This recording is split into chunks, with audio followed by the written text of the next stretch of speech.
Ay, go mag-start eh. Oh, na. Record na. Ready. So, good evening, everyone. Evening, guys. So, unahon na to, Good unahon na to ang evening. kuan. Things I learned or things you have learned. Muna ko. Okay, oh. Okay. So, what I learned that there are differences or dissimilarities among the three. I understand that measurement is more on the quantity side, like how much do the students obtain, such as their skills, knowledge, abilities, or interest. On the other hand, assessment is the act or process in measuring a student ability. Yun yung no, ginagamit natin para ma-test or ma-measure natin kung ano nga ba ang kakayahan ng ating mga estudyante. And then last one is where the teacher or the evaluation, where the teacher analyze every aspect of the result of an assessment. So, pagkatapos ng assessment, dun papasok si evaluation. Yun lang. That's what I learned. Three things. Sino susunod? How for me is the Okay, si things Aljan. I've learned in this lesson is that it is more efficient and main instrument on how to assess and measure the learning capacity of the student. And also by evaluating the learning processes of the student, you can understand the word of assessing and measuring. That's all. Okay, so ako na. Okay, for me, I learned that assessment, evaluation, and measurement are all essential in learning and teaching process to have quality student learning, to have a quality education. And the next one is also, I learned that in measurement, you need to use instruments such as giving tests to measure the different characteristics, abilities, knowledge, or skills of the students. Yes. And the last one is upon understanding the assessment point of view, it provided me an idea of something like, sabi mo nga kanina, Miss Milmar, na before tayo makapunta sa evaluation is kailangan muna natin ng assessment. So it is like, it is a prerequisite in for evaluation rather. That's all. Dito, no, tama din naman yung yung before evaluating, you need to assess, di ba? Sabi nga nung mga ibang teachers, guys, before mag-start yung klase, di ba, kayo mag-assess ka muna nung mga na-learn ng mga bata, like past lesson, di ba? I-assess mo Yes, muna. yes. Natatandaan ba nila o hindi na, di ba?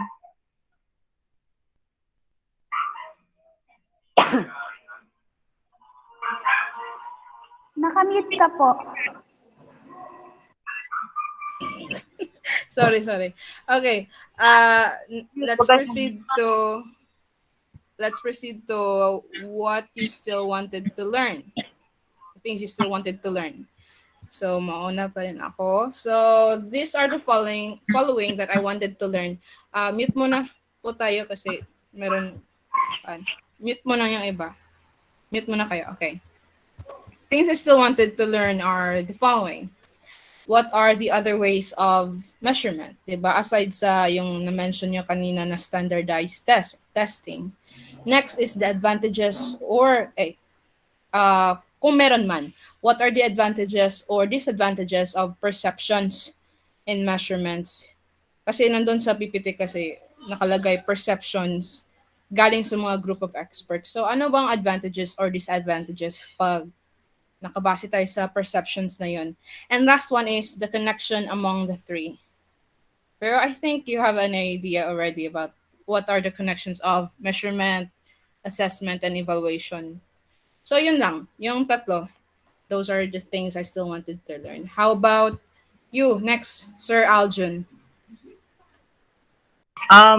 For me, that I still the things that I still wanted to learn is that isa lang yung the the importance of evaluation, yung how can you evaluate the learning processes of the student. Yun lang talaga.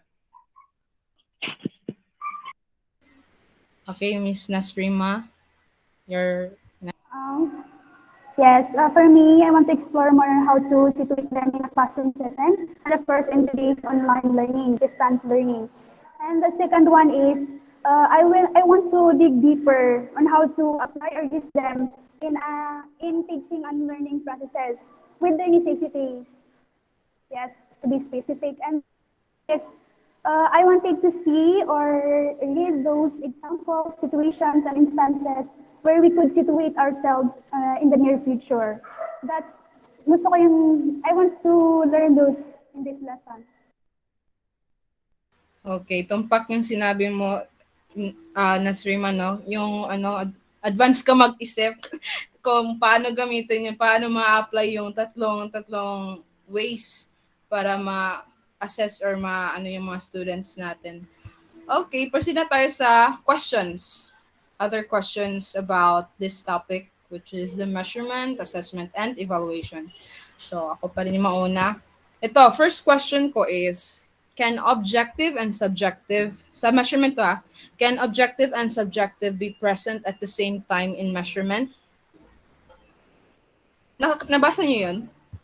Na Yes, part? yes, yes po. So, anong masasabi niyo yan?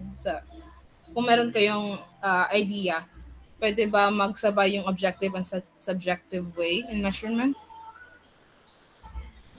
I think, ewan ko lang, pero para sa akin is, yan din yung tanong ko, isa sa tanong ko. Pero hindi kayo maging effective or productive yung learning if both yun i-apply sa teaching.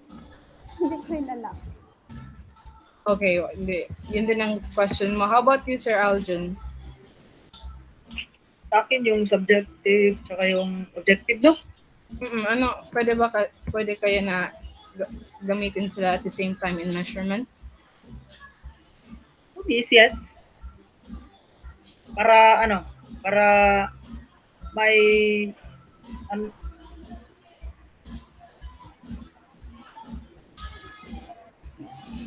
kalimutan ko ano yung Tagalog yung yung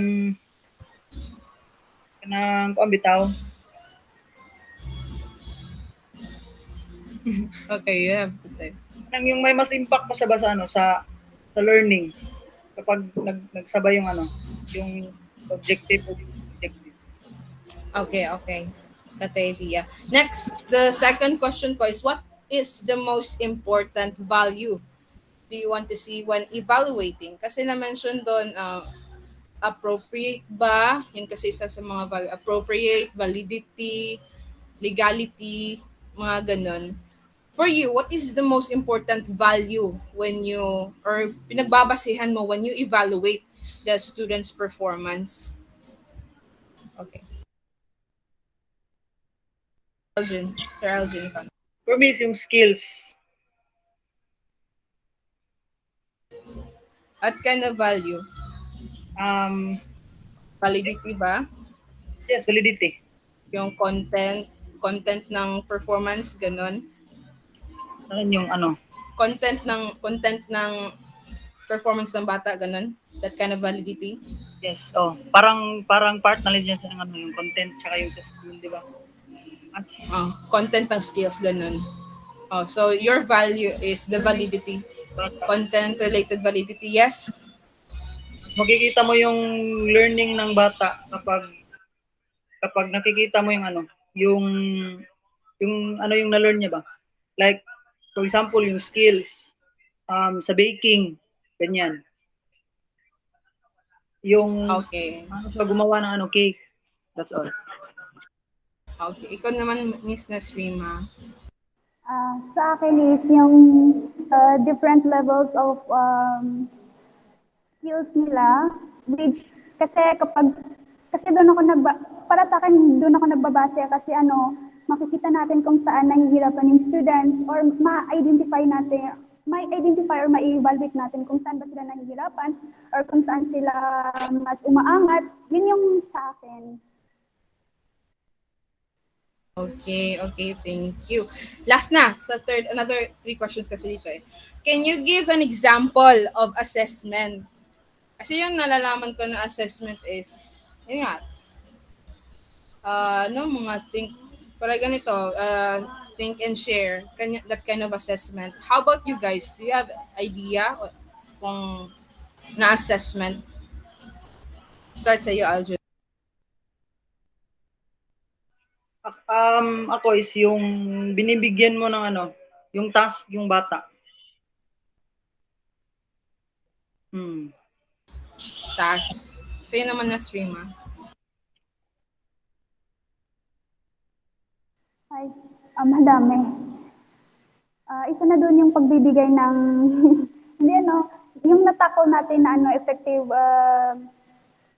assessment strategies. Pwede rin yun, di ba? Lahat ng yun. Tapos, pinakamin talaga sa assessment is yung tests, pagbibigay ng mga performance tasks sa mga students or activities. Okay. So, that's it. Yun lang yung 3 questions ko. Nasagot nyo rin. So, ikaw na, Aljun, ano yung mga questions mo? Yung 3 questions. Yung mga questions ko is for basic lang. Basic. First, yung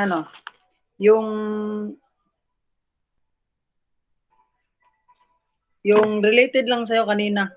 Diba kay yung how can you, ano yung question nyo? Example yung last mo, no? Sa akin yung continue sa question mo. Yung how can you assess the learning capacity of the student? Yun lang. Is it the same lang sa... Paano mo siya ma-assess?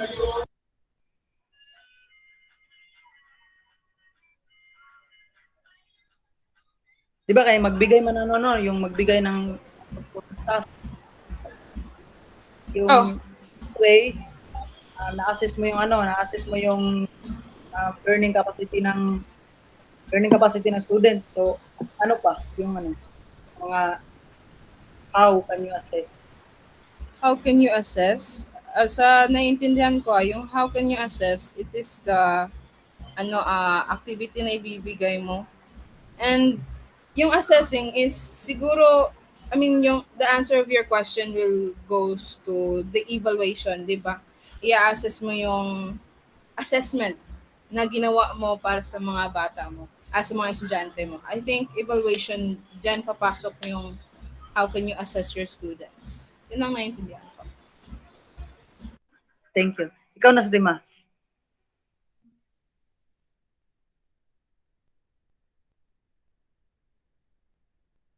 Ako na. Para sa akin is, yung sinasabi mo, how can you assess students? Learning capacity ng student. Okay, so para sa... siya na yung naintindihan niya. Diyan lang ba diyan lang ba hanggang sa pag-bake lang ba? Okay. So, para sa akin is, okay. Para sa akin is, I think, nakadepende yun sa strategies na gagamitin mo bilang guro or teacher. Kasi, masisituate mo doon or ma-identify mo, ma-evaluate mo yung students mo. So, nakadepende na kung yung makita mong lack ng students is ma-meet mo yung needs ng students na yun para ma-empower or ma-equip. Or yung magising mo yung hidden talent niya or hidden skills or knowledge na para mas maging effective yung assessment strategy mo sa students mo. Yun yung para sa akin. May dagdag pala ako. Parang nag-gets ko na. Kanina kasi medyo sabog yung utak ko. Anyway, I think you can assess your students. Example sa topic ko sa CP1 Alged 116, using rubrics. Diba? Kasi yung tinatarget mo kasi yung learning, the process of learning.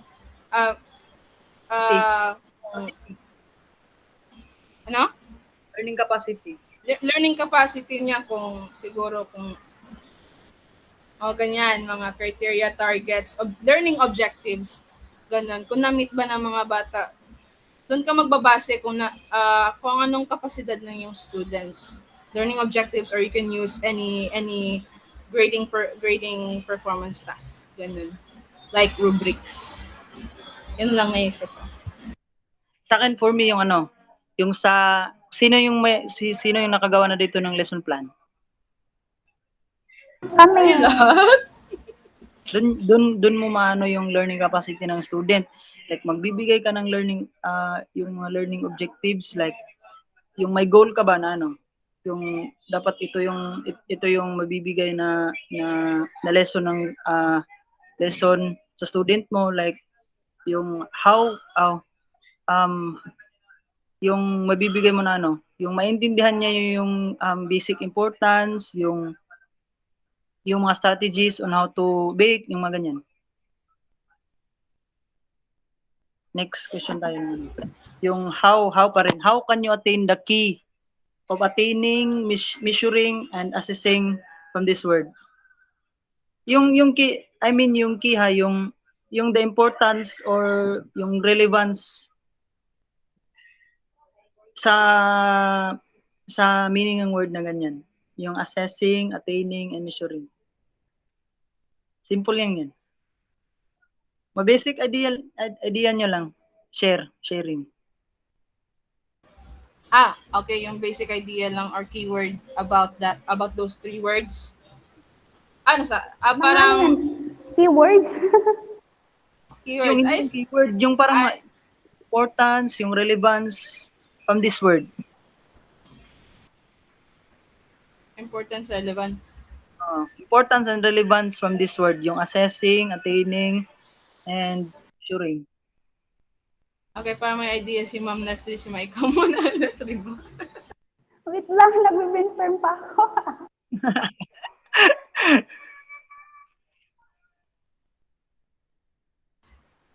Okay, sige, sasagutin ko na yan sa... Pwede ba ideas? Yung sabi mo, ideas? Pwede lang ganun. Okay, yung idea ko lang, nasabi ko na kanina, yung sa measurement, it is the quantity side. Then, tapos, yung assessment is the act or process, while the evaluation is the aftermath. So, kung relevance, I think sa pagkakaintindi ko, nauna yung assessment, next is the evaluation, and then yung measurement, yun na yun ang result ng assessment. I think yun lang masabi. Next, si Ma'am Nasrima. Yes. First, measurement is, for me, the quantifying. Yes, the quantifying of data or the degree of objects. And the second one, the what assessment, gathering of data. And the last one, the evaluation. Dito tayo nag-interpret, nag-analyze. And then the relevance is, for me, the relevance of those 3 is, they are all essential in learning and teaching students, in teaching processes. Yun lang. Yun lang, wala nang i-add. Wala na kayong i-add. Wala, baka meron ka. None so far. Sakto yung kang nursery mo.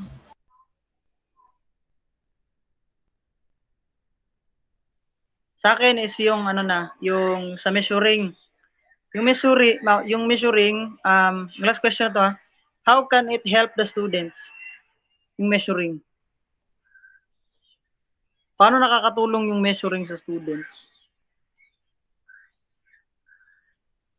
Like, meron ka ba mga strategies kung paano mo i-measure yung learning capacity ng student?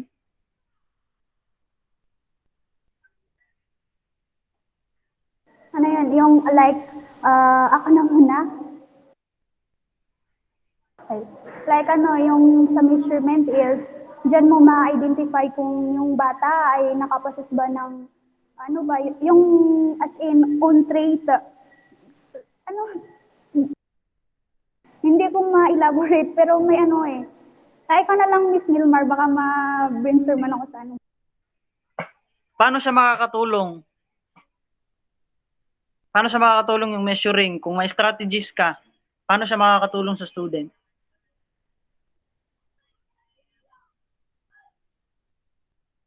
Ako muna. So, okay. So, may code ako dito. Chala.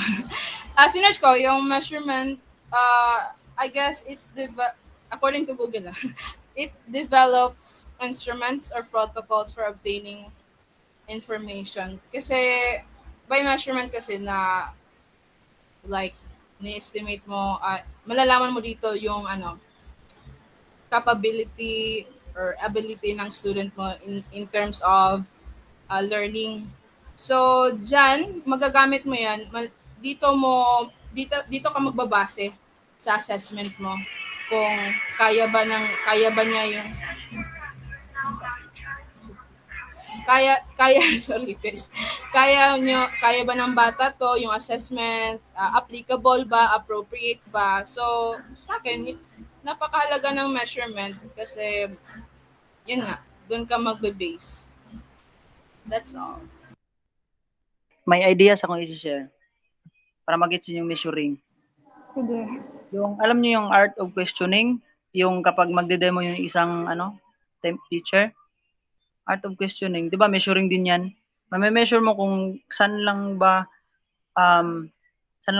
hanggang yung yung student mo. Magke-question ka about sa lesson, about sa past lesson, 'di ba? Gets? Nasa detailed lesson plan yan. Art of questioning, diyan na rin yung mapupunta sa measuring. 'Di ba kay yung how can it help the student yung measuring. So for me, yung art of questioning, by questioning the students, malalaman mo kung nakikinig ba siya, yung naiintindihan niya ba, 'di ba?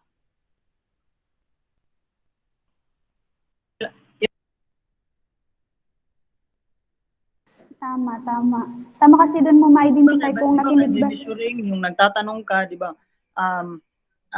Makakatulong din sa student yung nagtatanong ka, like for example yung logical na question, 'di ba parang mabibuild up yung mga ideas ng student, 'di ba? So in that way, makakatulong yung sa student na yung parang yung magiging active siya sa klase mo, yung ganyan. Ikaw, baka Okay, may okay. idea ka. That's Ma'am, how you... Okay, ma'am, naslima na. Akala ko may sinasabi si sir. Okay na yan. Wala na magdagdag. wala Okay lang na? dagdag. Na?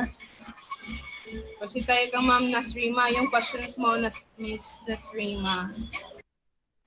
Okay. Nag-prepare din ako ng 3 questions. So nagkataon na magkatulad tayo doon sa examples and objectives and subjectives, yung 3 and 1 mo. Then, yun, isa lang yung natira sa akin. So ito na lang kasi lahat naman na nakuha na yung question. Yun yung sa pagkakaintindi ko. So ito yung sa akin. May kodigo.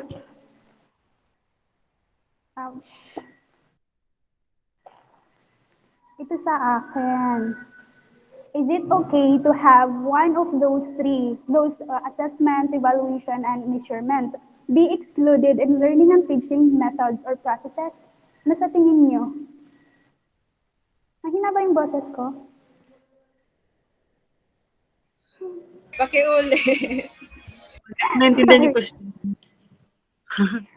Okay. Wait lang. Ito siya.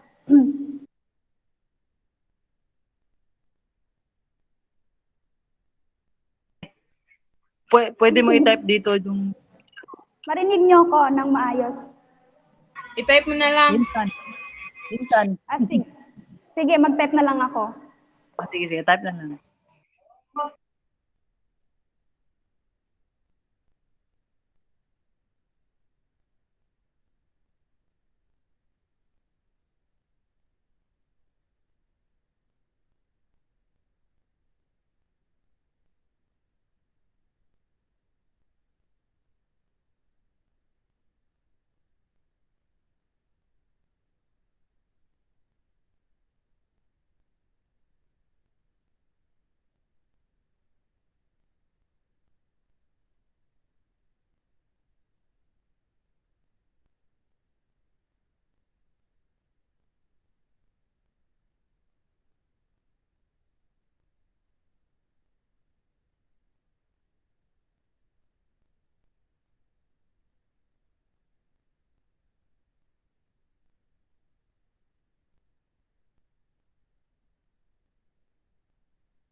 I mean, yung, di ba tatlo yun, yung measurements, measurement, evaluation, and assessment. So, if makulangan ng isa, okay lang ba yon sa classroom setting or sa teaching and learning process? Kapag kulang yung isa, yung sa tatlo, okay lang ba na Oo. kulang? Oo, pwede bang ma-exclude yung isa? Sa tingin nyo? For me, hindi.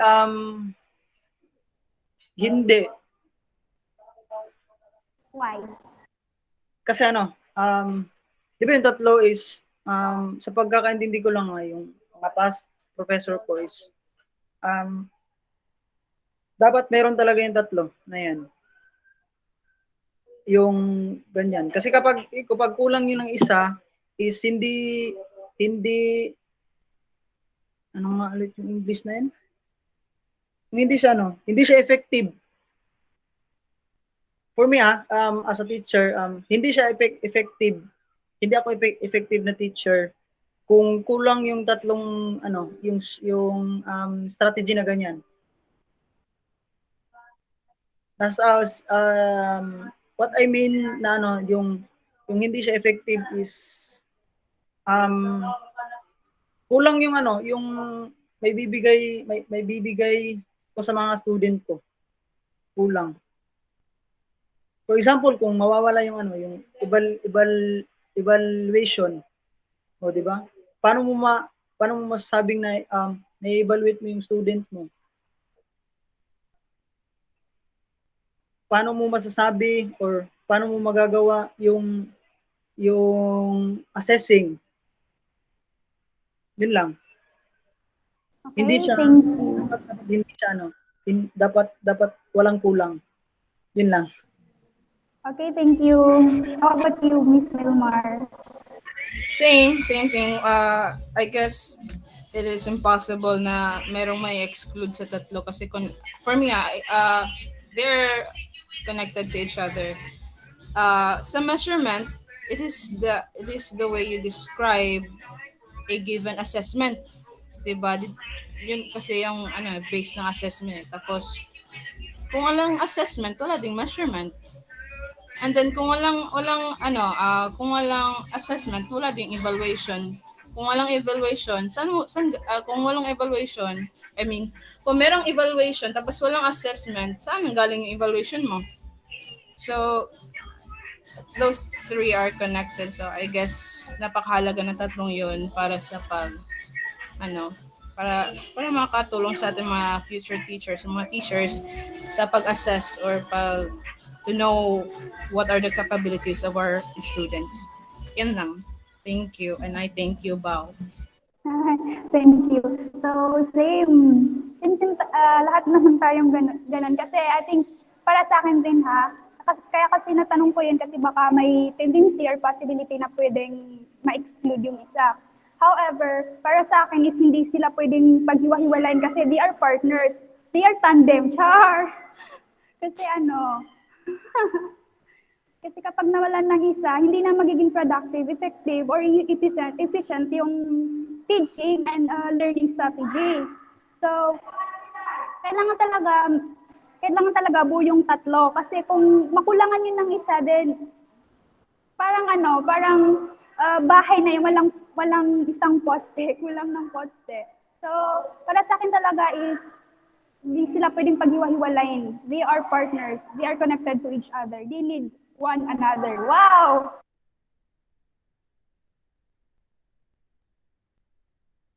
Yung kulang ako pag wala ka. So dun na nagtatapos ang ating, charot, Okay, so lahat ba na-discuss natin? I think oo, lahat ng tatlo. Ano, Okay, meron pa kayong idadagdag? baka may Wala share na. kayo dyan. Baka may share kayo. Sir Eljun, anong year level ka na? Parang, 40. sabi ko na. Later. Baka may share kayo. Mga ideas ba para yung baka may magamit ako. Ikaw yung dapat mag-share. 4th year ka na, 2nd year pa ako. Dapat yung Sir, Ano pala Bigay kinuha mo niyo kami. ako? B.Ed. Teacher pa din. Ikaw, Mel? B.Ed. Oh, di ba? O, share kayo. Kami yung kukuha ng strategy para makatapos ng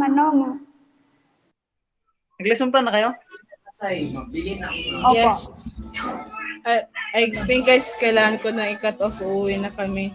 So kayo, Ay, don't forget to save this one. naka-record naman. Wait lang. Save mo na yung record. Paghulat mo na.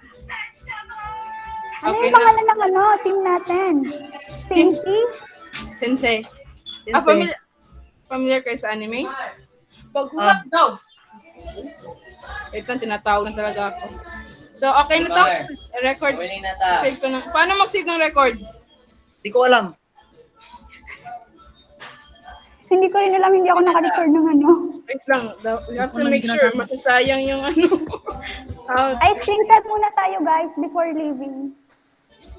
Ha? how to save a Screenshot, record. picture. Gmail. Picture, documentation. Sige, screenshot nyo guys. Sino mag-picture? Naka-phone ako, hindi ako naka-laptop. Okay, ako na lang kasi naka-laptop ako. Ikaw na. Full screen still. Okay. Wait. Say save. Okay. Tapos, paano mag-stop ng record? Dito. Stop recording. Stop recording. The record will be saved in Norma J. Tomando's Google Drive. Okay, stop recording.